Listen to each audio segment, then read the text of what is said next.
Oh, you all look so happy together. We are. Look at this one with Robin and Duke and the penguin. Oh, I know. She insisted that they were all dressed in tuxedos. Oh, so you look so amused. We are, and cold. It was freezing by that point. Still, I can't help but wish for the kind of happiness that I see in these pictures. Oh, you'll get it. There's some gorgeous young man just waiting for you out there. Yes, I know he is. And then I'll have myself a daughter like Robin. Yeah. She's a darling, isn't she? Mm-hmm. Even though I do say so myself. Oh, no, anybody would say that. In fact, she told me that she was the best reader, writer, and speller in her class. She's so smart. Ah, but Jacob is the best arithmeticer. That's right. That's what she said, yes. Talking of which, I better get going. I thought you were the afternoon. Well, I do sort of, but I have to meet Robin at the station in half an hour. I promised her teacher that I'd take the class for a tour of the headquarters. Well, I love that. It's part of the school curriculum for career choices, even though they're only 8. Every parent takes the children on a tour of their workplace each week, sort of thing. Well, I can hardly wait till we get married and I become Robin's official parent, and then, I can have the kids over for a tour of the club. Oh, yes, I'm sure the principal would love that. This is where we keep the wine, and this is the best wine we have in the house. I better be going anyway. Do you want to have dinner later, all through this? Well, Yes. I'd love that. Yes, that'd be good. Camellia and I have a little chat to have. We're going to talk about some things. Yes, Camellia? Not right now, Duke. I have a million errands to run. In fact, Anna, would you mind giving me a ride? Not at all. I'd love to. I think we should talk now, Camellia. Well, Duke, I traveled rather lightly. I have a lot of things to get. Get them later. Sorry, it's part of my personality. I have to do things as I think of them. It's a curse.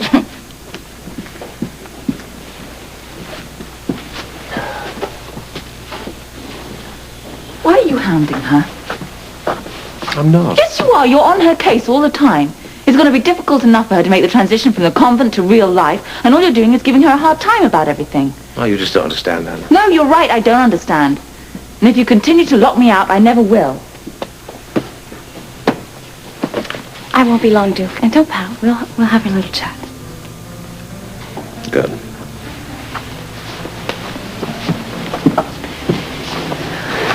See you later, darling. Goodbye. After I have my chat with Camellia, there's an idea I want to work on. You just might be a June bride after all.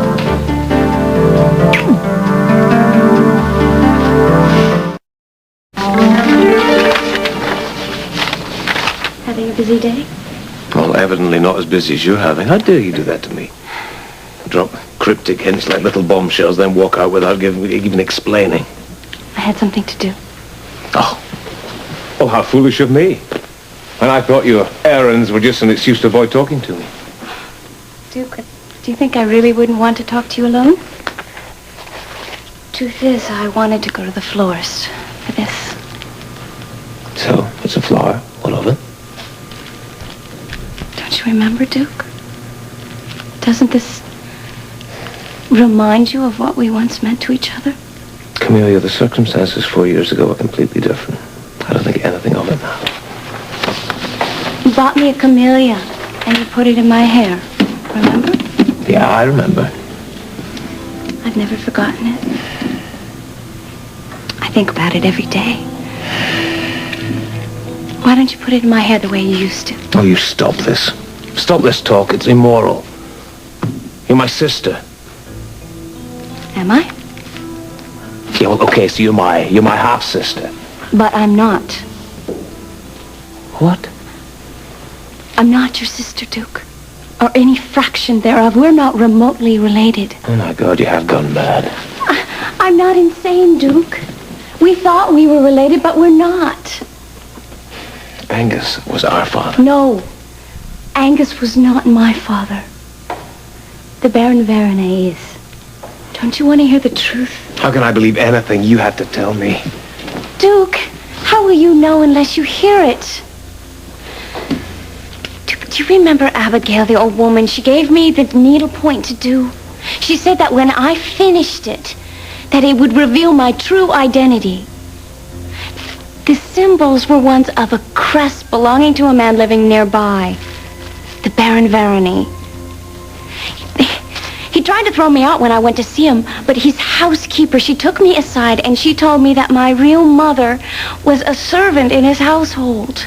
Duke, she gave birth to me a day before Angus's wife gave birth to a stillborn child. Abigail was the midwife for both my mother and her. She switched the babies, Duke. I was substituted for Angus's wife's dead child. Angus never knew it. Nobody did, except for Abigail and the housekeeper. Oh, this is the most preposterous story I have ever heard. Duke, I saw a picture of my mother and the housekeeper. I looked just like her. Duke, don't you see? It was right for us to fall in love when we first met. Nonsense. Duke, we were meant to fall in love. And now we can go back to where we were 4 years ago, Duke. You know, you are mad. You are truly mad. You're as mad as that stupid old woman who told you this ridiculous story. Duke, do I look insane to you? For the first time in years, I feel right. I can listen to my heart and I love Anna Devane. I am going to marry Anna Devane because that is exactly what I want.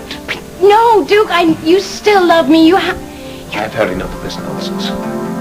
Now you get out of here. You go wherever you like. I don't care where you go. Go back to your convent. Get out of this flat and get out of Port Charles.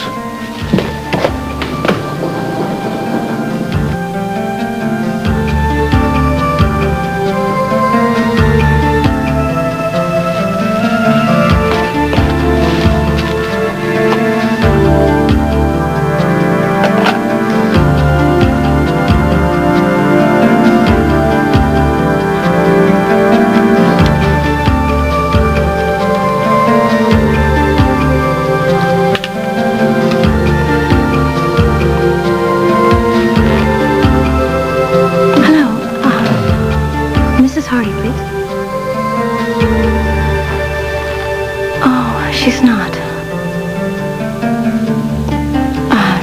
Dr. Hardy, then? Quartermain. Duke Lavery is waiting outside. What? Duke Lavery? What the hell's he doing here? I'm sorry. I knew you didn't want to be disturbed when he called, so I made the appointment. Well, you can be the one to tell him to leave, then. Send Mr. Lavery in, please, Patricia. Lila, whose office is this? Just common courtesy, dear. Duke Lavery, Mr. Quartermain. Mrs. Quartermain, Mr. Quartermain. Hello, Duke. Thank you, Mr. Quartermain, for seeing me at such short notice. I realize you're a very busy man. Yeah, well, get to the point. What are you doing here? Oh, give the man a chance, dear. Tell me, Duke, what's on your mind? Well, in a word, employment. What? Oh, yes, sir. You see, it's my understanding that you have extensive holdings, both here and abroad, and I believe you could probably use someone with my executive background to help run this business. Are you crazy?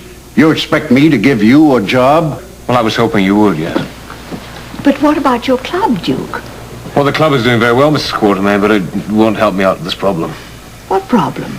I need to earn $100,000 in the next few months. Oh, my goodness. $100,000? Well, the only way you can pull a bundle that big is on the downside of the law. I hardly need tell you what you already know, right? Mr. Quartermain, I'm only asking to do a worthwhile job. You will get in return every ounce of my ability. No, I wouldn't hire you if you were recommended by the president. Oh, Edward. I promise you, sir, you get a very... No. I know all about you, Lavery, and I don't like what I know. No, this meeting is over. Oh, that man. He's been in foul mood all morning. Well, it was nice to see you, Mrs. Quartermain. I hope I get to see you again under less heated circumstances. No, wait, Duke, wait. I have a company, you know. Yes, I know that. It's Pickle and Lila. It's Pickle Lila. And I'm sure I could find something for you there. Oh, that would be fabulous. When could I start? Well, it's not entirely up to me. You see, Sean Donnelly is one of my associates, and something as important as this, I'd have to clear with him. Yes, well, I understand that. When would you talk to him? Well, he's away at the moment, but he should be back soon. I will talk to him just as soon as he returns.